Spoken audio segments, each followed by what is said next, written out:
Cuan, cuan, we be getting money. Cuan. Oke mas bro, sebelum kita lanjut ke videonya, saya ingin share info bahwa grup STS open lagi, grup STS diskusi dan rekomendasi bulan Januari 2025. Ya teman-teman akan langsung dapat 2 bonus nih bagi yang gabung ke STS Januari, yaitu perkiraan dividen saham di bursa dan saham-saham yang laporan keuangannya naik teman-teman. Nah teman-teman akan tergabung ke 2 grup ini. Nah kita intip STS yang masih jalan saat ini, yaitu STS November. Nah, dan video ini saya rekam tanggal 12. Nah ini adalah perform STS di tanggal 11 teman-teman ya. Kita dapat profit di ASLC, INTP, Gula, Telkom, BRI, Toba. Nah yang dikasih tabel ini adalah menu swing, karena ada 2 menu swing dan menu ODT nih guys ya. Nah langsung chat saya aja buat tanya-tanya dan join ke STS rekomendasi Januari. Oke mas bro, kali ini kita bahas IPO baru, yaitu PT Brigit ya, Bio Farmaka Teknologi TBK, atau kodenya obat guys. Wah nggak ada obat nih. Dan ini ada warannya juga guys ya. Sektornya adalah healthcare teman-teman, dan memang IHSG ya udah 6 hari ini dibantai abis ya. Karena itu dalam beberapa hari terakhir tuh memang rupiah terus melemah, dan sekarang rupiah kayaknya titik terlemah dalam sejarah guys ya, luar biasa ya. Ngeri banget ya. Dia juga aduh nih, rupiah kalau melemah terus sampai 17-18 ribu, jadi apa negara ini gitu ya. Pasti investor asing pada keluar semua guys ya. Saham pada hancur, perusahaan-perusahaan pada rugi kurs. Teman-teman suka lihat nggak sebuah perusahaan kalau baca laporan keuangan tuh rugi selisih kurs gitu. Nah kalau rupiah terus melemah kan berarti perusahaan-perusahaan yang ngutang ke luar negeri kan jadi rugi, kayak gitu guys ya. Utang negara Indonesia juga akan rugi loh. Rugi kurs luar biasa ya, terus melemah ya untuk rupiahnya. Makanya ya kita fokus di IPO Hunter dulu lah guys ya. Jadi kalau yang saham-saham yang udah terlanjur sangkut saham-saham blue chip ya sabarin dulu aja. Semoga aja nggak nyampe setahun balik lah kayak gitu guys ya. Nah untuk saat ini kita fokus di IPO aja guys mendingan. Oke ya, kita akan bahas obat sektornya healthcare ya, untuk periode billing tanggal 18 sampai tanggal 23, untuk harganya 330 sampai 350. Nah coba kan kita lihat prospektusnya teman-teman, apakah menarik. Nah ini masuk ke papan pengembang ya teman-teman. Di sini W-nya itu adalah OSO Sekuritas, dan OSO ini mungkin pertama kali ya IPO-nya semenjak pandemi 2020 itu pertama kali guys. Jadi bisa dibilang ini IPO dengan penjamin emisi itu baru. Nah, tapi sebelumnya ini udah pernah, tapi lama banget ya, tahun 2019 ini di saham Clay. Nah, ini Clay, tapi di tahun 2019 Januari 2019. Bahkan kita belum jadi IPO Hunter ya. Saya itu mulai beli IPO tahun 2020 setelah pandemi. Nah, itu saya baru beli IPO. Sebelumnya sih saya udah di saham gitu ya, cuman nggak pernah beli IPO. Waktu 2019 ke bawah, 2018, 2017 gitu ya, saya cuma beli saham-saham yang blue chip itu guys. Nah, baru beli IPO itu 2020-an. Nah, ini tahun 2019 tuh awal-awal. Lama banget guys. Tapi kalau kita lihat ini bagus ya.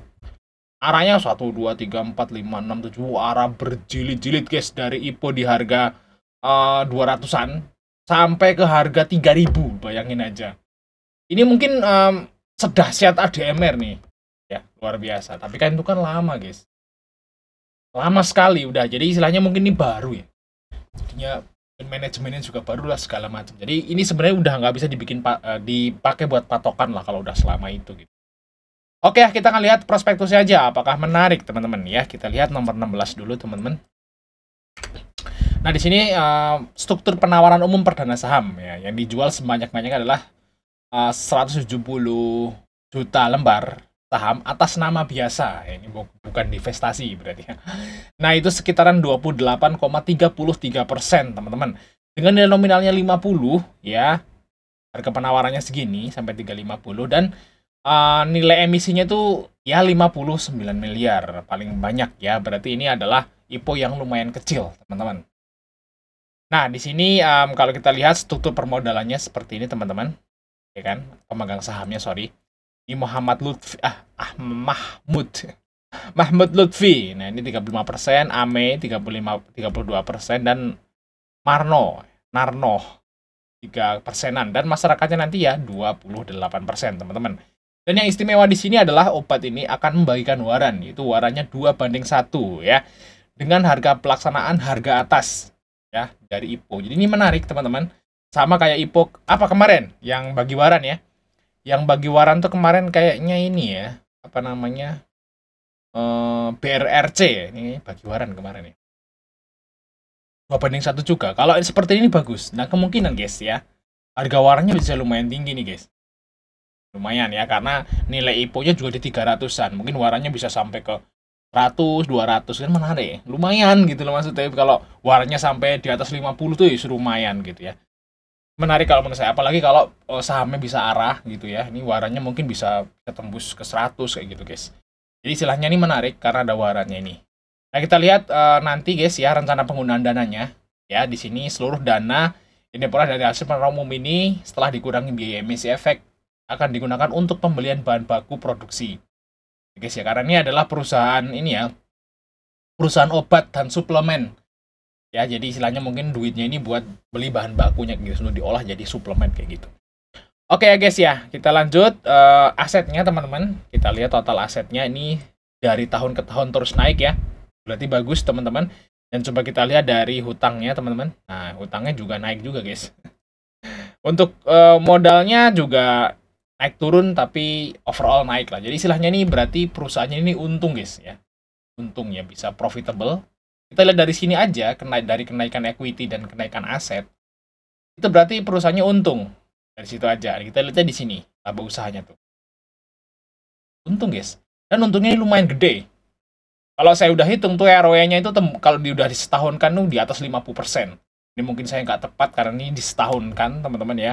Tapi di atas 50% ROE-nya. Luar biasa. Berarti produk-produk dari ini ya, obat ini untungnya gede. Jadi kalau perusahaan apa namanya jualan suplemen makanan, suplemen kesehatan ya, itu untungnya gede guys. Nah ini contohnya nih ya, udah ketahuan di sini teman-teman. Oke, kita lanjut nomor 21. Ada apa nih? Oh, ini anak usahanya teman-teman. Ya, ini jadi obat ini atau Brigit Bio Farmaka. Ini punya anak-anak usaha yaitu PT Dembo, PT Melis, PT Boitro, dan ini punya tugas yang berbeda-beda ya teman-teman. Ya, merupakan apa namanya perusahaan yang menyediakan bahan baku bagi bisnis Maklon. Itu Mas Pur bisa baca sendiri di halaman nomor 22, itu anak usahanya teman-teman. Nah, ini seperti ini teman-teman. Ya. Ini ada yang kosmetik, ya. Di sini ada yang bahan baku ekstrasi spirulina, dan saya nggak terlalu paham, guys. Oke, lanjut, yaitu nomor 23, teman-teman. Di sini kebijakan dividen, dan ini akan bagi dividen teman-teman mulai tahun buku 2024 atau tahun depan, berarti langsung dari laba tahun ini. Mereka akan bagi itu paling banyak 50% teman-teman. Jadi nanti akan bagi dividen tuh. Ya tahun depan langsung bagi dividen nih perusahaan ini. Dan kalau kita lihat di sini EPS-nya lumayan gede ya, 31. Ya mungkin dividen mereka akan 15 kalau separuh. Lumayan kan kayak gitu. Oke ya lanjut. Nomor 36 teman-teman. Nah ini ada log ya teman-teman. 6 mana sih? 6. Pembatasan ya, di sini Mahmud, Ame, Marno. Nah, ini akan di lock selama 8 bulan guys. Jadi saya baca di mana ya? Di teman-teman, nah nih guys ya. Nah, di lock ya, di lock semua teman-teman. Oke lanjut, yaitu nomor 150. Ini kita cepat aja karena memang nggak ada yang istimewa guys. Nah ini adalah jumlah karyawannya terus naik ya. Sesuai yang kita ketahui tadi, labanya naik terus ya. Labanya dia menyetak laba terus tiap tahun. Jadi karyawannya tambah naik kayak gitu guys ya. Jadi ini bagus. Ini berarti perusahaan ini masih berkembang. Ini masih berkembang dan masih berprospek teman-teman. Kalau misalnya perusahaan itu udah mentok, biasanya karyawannya tuh mentok atau mungkin turun malah. Jadi kalau karyawannya dari tahun ke tahun tuh turun, berarti dia udah perusahaan udah mentok. Nah, tinggal sunsetnya, surutnya aja kayak gitu guys ya. Kalau ini masih berkembang guys, kita lihat aja dari tahun ke tahun, ya karyawannya terus naik, labanya terus naik, ekuitasnya terus naik. Berarti ini masih bertumbuh lah untuk perusahaan ini teman-teman. Jadi mungkin kalau teman-teman mau investasi lah, masuk akal kayak gini guys. Oke lanjut, yaitu nomor 235. Yes, ini adalah produknya teman-teman. Lihat ya, 235. Nah ini produk-produk yang dihasilkan oleh perseroan, yaitu produk herbal ya. Nah untuk suplemen kesehatan nih guys ya, Kasul, batuk, herbal dan sebagainya. Merek apa nih? Terlalu jelas nih guys. Nah di sini ada madu ya, madu herbal ya, merek. Oh, Jadi ini bisa di custom, teman-teman. Jadi PT ini ya, PT ini itu sebenarnya dia nyiptain produk tanpa label. Nah, kalau teman-teman itu pengen nge-labelin bisa. Ya, teman-teman beli produk di perusahaan ini madu misalnya. Terus teman-teman nge-labelin pakai nama atau nama PT teman-teman sendiri itu bisa. Kayak misalnya contohnya di Alfamart tuh. Nah, minuman Alfamart ya, minuman Alfamart itu kan dari Cleo sebenarnya. Cuman kan dikasih merek Alfamart. Kalau nggak salah dari Cleo ya, atau apalah merek apa, tapi dia dikasih label Alfamart. Jadi istilahnya apa namanya, kita bikin brand sendiri dari produk ini, kayak gitu guys. Ini juga bisa seperti itu, produk custom ya. Ini juga sama guys. Oh, jadi ini prospeknya bagus teman-teman. Kenapa? Karena ini bisa dibilang akan membuat produk ini itu terjual lebih luas. Misalnya ada influencer nih yang beli apa namanya, lip balm gitu ya. Terus dia nge-labelin sendiri, terus dia jual di TikTok atau segala macam, produknya laris seperti itu. Ya sebenarnya yang laku dari obat ini ya, jadi Brigit ini yang laku. Cuman kan yang ditangkap konsumen itu kan mereknya beda-beda. Jadi teman-teman tuh jangan ini ya. Saya juga kasus dokter yang viral tuh guys. Kasus dokter viral itu kan kasusnya dia apa namanya, beli produk ya, beli produk terus dia pakai label sendiri, terus dimahalin kayak gitu guys ya. Kasus yang dokter yang di TikTok tuh guys ya, saya nggak bisa sebutin nama gitu ya, yang dikasih tomat putih lah segala macam kayak gitu guys ya. Nah, kasus seperti ini guys.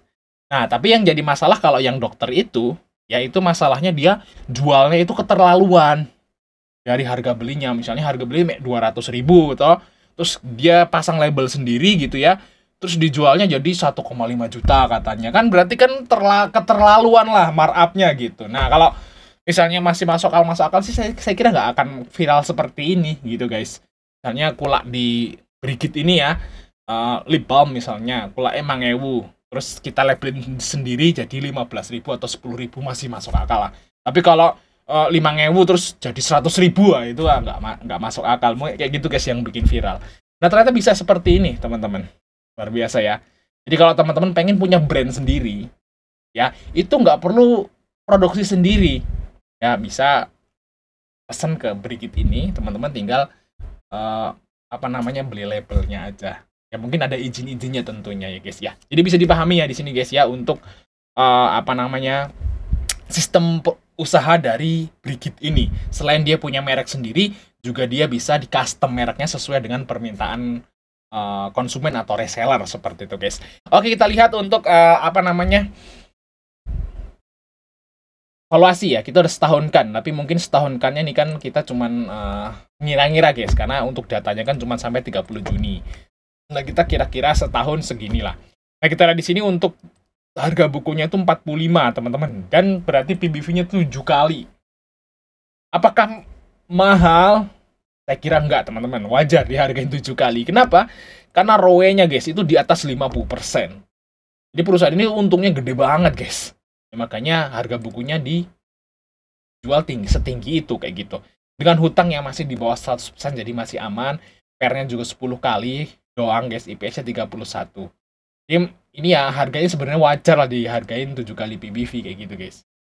Nah, untuk market cap-nya tuh sekitaran 198 sampai 210 miliar ya. Jadi istilahnya ini kecil ya, market cap itu kecil seperti itu guys. Jadi kesimpulannya ini menarik teman-teman. Ya, UE-nya juga walaupun udah lama, tapi dia ngarahin sampai berjilid-jilid, hitung sendiri itu berapa clay gitu ya. Terus untuk sektor usahanya juga masih menarik teman-teman ya, sektor healthcare gitu ya. Nah, dibutuhin. Terus dia juga bisa custom ya. Jadi penjualannya udah pasti banyak ya, tergantung influencer-influencer tuh yang jualin barang dia gitu sebenarnya. Dan bisa dibilang konsumennya ini pasti banyak nantinya jadinya, karena dengan berbagai merek kayak gitu guys ya, dengan influencer yang beda-beda. Nah, terus untuk valuasi juga masih masuk akal dengan ROS tinggi ini teman-teman. Jadi ya kalau kesimpulannya sih harusnya ini bisa dibeli ya, karena juga ada bonus waran juga kayak gitu guys ya.